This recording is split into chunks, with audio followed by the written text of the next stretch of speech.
Hello all, welcome back to the channel.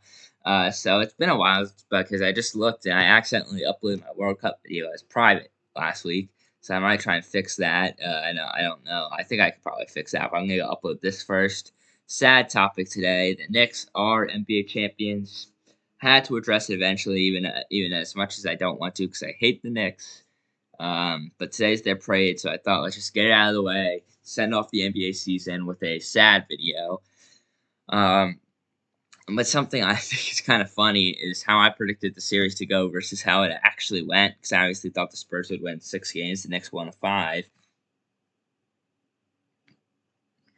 But the funny thing about that is my prediction. I predicted in game one correctly. I thought the Knicks would win game one, so I was happy about that. I was like, oh, I'm off to a good start, right?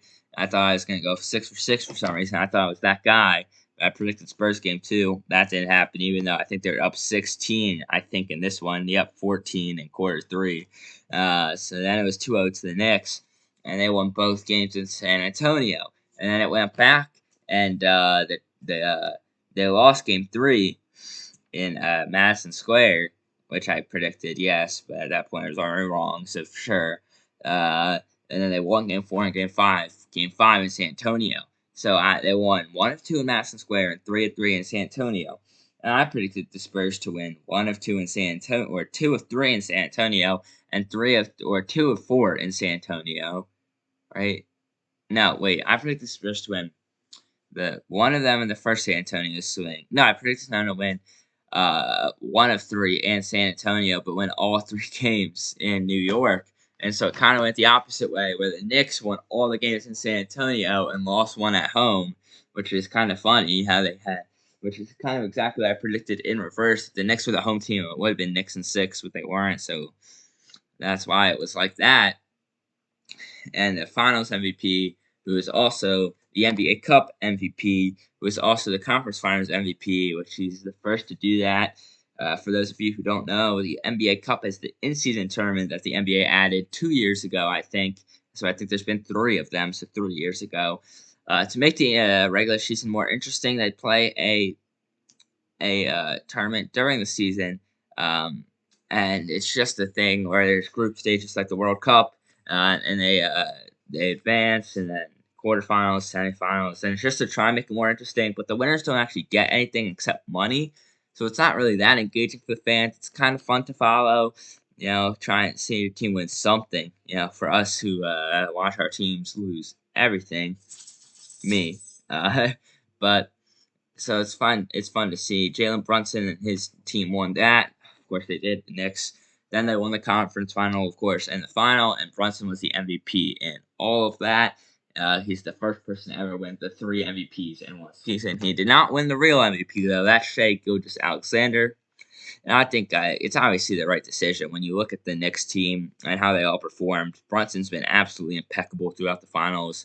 His worst game was 20 points, 5 rebounds, 6 assists, and that's the game where everyone had 20 points. Cat had 20, Mikal had 20, I think OG had 18 or something like that. So, but other than that, game 1 he had 30 points, game 3 he had 32 points, game 4 he had 36 points, and game 5 he obviously had a historic 45-point performance in an NBA Finals closeout game, and I'm just surprised that the Knicks actually made this, like, kind of, I don't want to say Cinderella, because it's not that crazy, but it kind of is a Cinderella with the winning streak they had, where they went down 2-1 against the Hawks, won 12 straight games, lost 1, and then won the next 3. So they won 15 out of 16 games in the last, 2.5 months, which is absolutely ridiculous. If you follow sports, you know that that's ridiculous.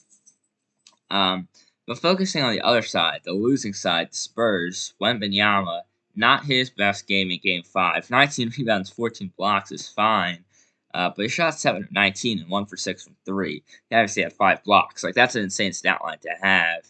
Oh, Jan-Paul Van Heck is officially confirmed Tottenham Hotspur. I just got the notification that Spurs posted, which confirms it. We already knew this. This is amazing news for Tottenham, building the Dutch wall. With Van de Ven and Van Heck, the Vanguard, if you would. Yeah, that's a huge transfer for us, $52 million. to take over Cuddy Romero's spot, because he'll probably leave. Might be part of the Sonali deal, which we hope gets through over the coming days. But that has something to do with the Spurs, but not the ones from San Antonio. But it's just good to see that got over the line. But yeah, Wemby had some good games, but not finals winning games. Like in 24 points on 9 of 25 shooting. He had a few good games, 32 points, 29 points on 11 to 20. That's fine. But none of these are like convincing performances like Brunson was doing, and also his teammates were not as good, right? Like I just said, there was a game where Brunson only had 20, but he had 4 teammates with 20 ish points. And you look at Wemby's teammates throughout these games. His best teammate Game 5, Dylan Harper, was the best player in Game 5. He had 25. You go to Game 4 when they were up 36, I think, or not 36, 29. They were up 29 at one point in this game. They lost. Wemby, everyone in the Spurs did good that game in the first half, but they all fell apart in the second half.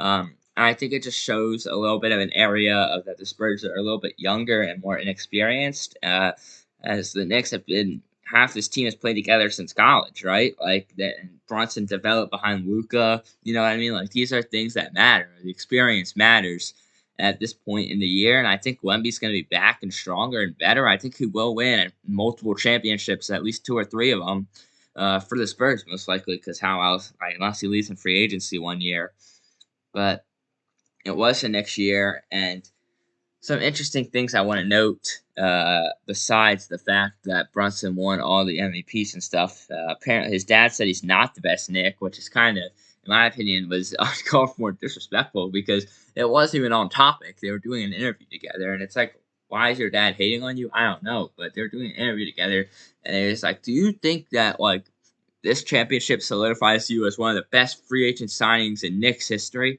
Free agent signings, Knicks history. He's one of the best free agent signings in history.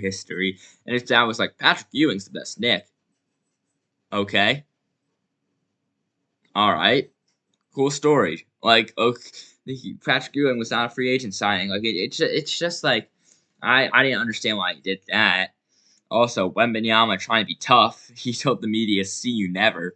After Game 5, I don't know what that was about. I don't. Maybe he's gonna go back to the Monk Hills for good this time, train with the monks again. That was weird.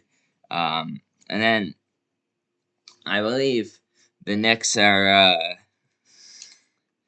I don't know. I don't know what I think they're going to do next year out on the back of this because it's hard for me to form a solid opinion on this Knicks team right now because I feel like they're obviously a powerhouse team now, but they also won 16 or 15 out of 16 games, which I don't think is replicable from season to season. So we'll see if they come out with the same intensity of next season or if the break will slow them down. But we all know the Sixers are going to win the East next year and the Finals and the NBA Cup and probably make the best. They're probably going to get Giannis for free just because he wants to come here and stuff. So it's just going to be a great year for them. And we all hate the Knicks here, even though they did win the NBA Finals, unfortunately. Uh, I don't like that. And thank you for watching. And hopefully, I'm going to make sure to upload this one to public this time. And goodbye.